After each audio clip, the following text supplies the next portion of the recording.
DVC Maithon विस्थापितों का अनिश्चितकालीन धरना शुरू। 15 लाख मुआवजा और विकास कार्य की मांग। दामोदर वैली वास्तुहारा संग्राम समिति की बैनर तले डीवीसी के विस्थापित शनिवार को प्रशासनिक भवन के समक्ष अनिश्चितकालीन धरने पर बैठ गए। विस्थापितों ने आरोप लगाया कि प्रबंधन उनकी समस्याओं का समाधान करने की बजाय आपस में फूट डालकर असली मुद्दों से ध्यान भटकाने का काम कर रहा है। समिति के अध्यक्ष वासुदेव महतो ने कहा कि विस्थापितों को 15 लाख रुपए मुआवजा दिया जाए और विस्थापित गांवों में सीएसआर मद से विकास कार्य सुनिश्चित किए जाए। उन्होंने आरोप लगाया कि डीवीसी अधिकारी हाल में ही जामताड़ा के कैलाही ग्राम में एक फर्जी विस्थापित के साथ बैठक कर अपनी पीठ थपथपा रहे थे। महतो ने कहा कि प्रबंधन से कई बार वार्ता हुई, लेकिन हर बार वादों से मुकर गए।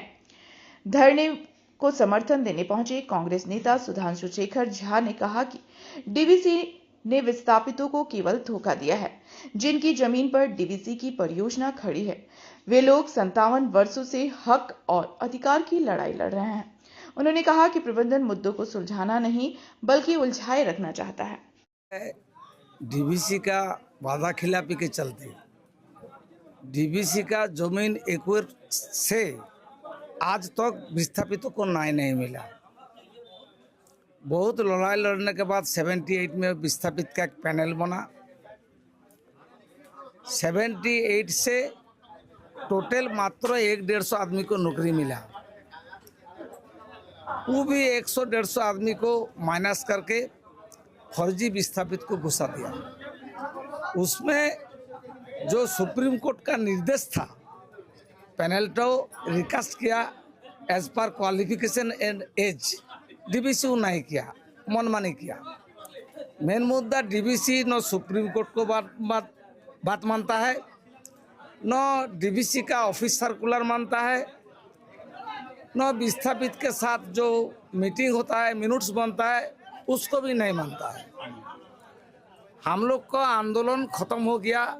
जो मिनट्स बना हुआ है, मैथुन प्रबंधन चेयरमैन को बात नहीं मानता है, जनप्रतिनिधि को बात नहीं मानता है, हम लोग के साथ जो मीटिंग होता है वो नहीं मानता है, डीसी महोदय धनबाद से जो बात होता है ये नहीं मानता है। इसीलिए थोक हर कर हम लोग यहाँ पर अनिश्चितकालीन धरना पर बैठे हैं। आखिर मांग क्या है? मेरा मांग है जो डीवीसी का जो संविधान है उसको मानने पड़ेगा, एवं हम लोगों के साथ जो लड़ाई के दरमियान जो मिनट्स बनता है उसको मानने पड़ेगा। जो उपायुक्त महोदय को बात नहीं मानता है, चेयरमैन को बात नहीं मानता है, कुछ मानता ही नहीं है, खाली आश्वासन। आज 78 साल डीवीसी का जन्म दिवस हो गया, हमारा पैनल हो गया 57 साल, तो हम लोग कितना दिन बर्दाश्त करें? इसीलिए हम लोग आर पार का लड़ाई लड़ने के लिए विवश होकर भी धरना पर बैठे हैं। हमारा प्रखंड जो प्रोजेक्ट हेड है उसका अनुरोध पर धरना पर बैठे हैं। नहीं तो आज तक 2-1 लाश चला जाता। भूख हड़ताल में हम लोग जो एजेंट आदमी है, कब जे मरेगा, कब जे क्या होगा ये मालूम नहीं है। सोमवार दिन से हम लोग भूख हड़ताल पर बैठेंगे। धन्यवाद। संदेह आप हम सभी देखेंगे तो डीवीसी वादा खिलाफी कर रही है विस्थापितों के साथ।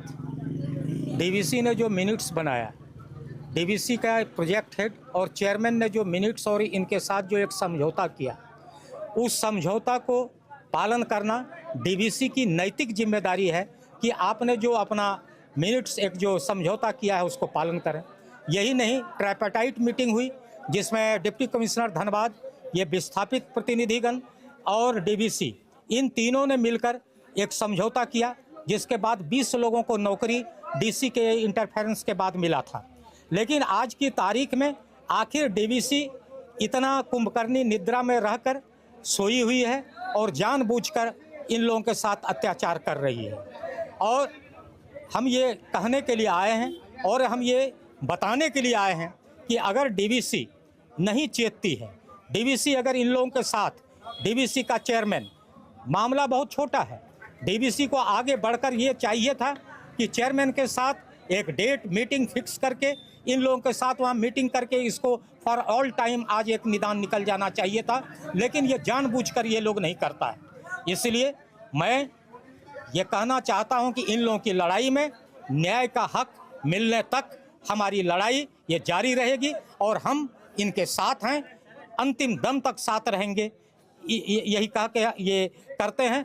डीवीसी को चेतावनी भी देना चाहते हैं कि आप किसी के हुक्म का तामीला इस तरह नहीं करो कि इन विस्थापितों को, इन गरीबों को तिल तिल करके रोज मरना पड़ता है। ये यहाँ के लोग हैं, ये यहाँ इस जमीन के, आपने इसकी जमीन ली है और इस जमीन के को लेकर ये डीवीसी चल रहा है। इस जमीन के बदले में अगर इनको न्याय आप नहीं दोगे तो आप चैन से नहीं रह सकते हो।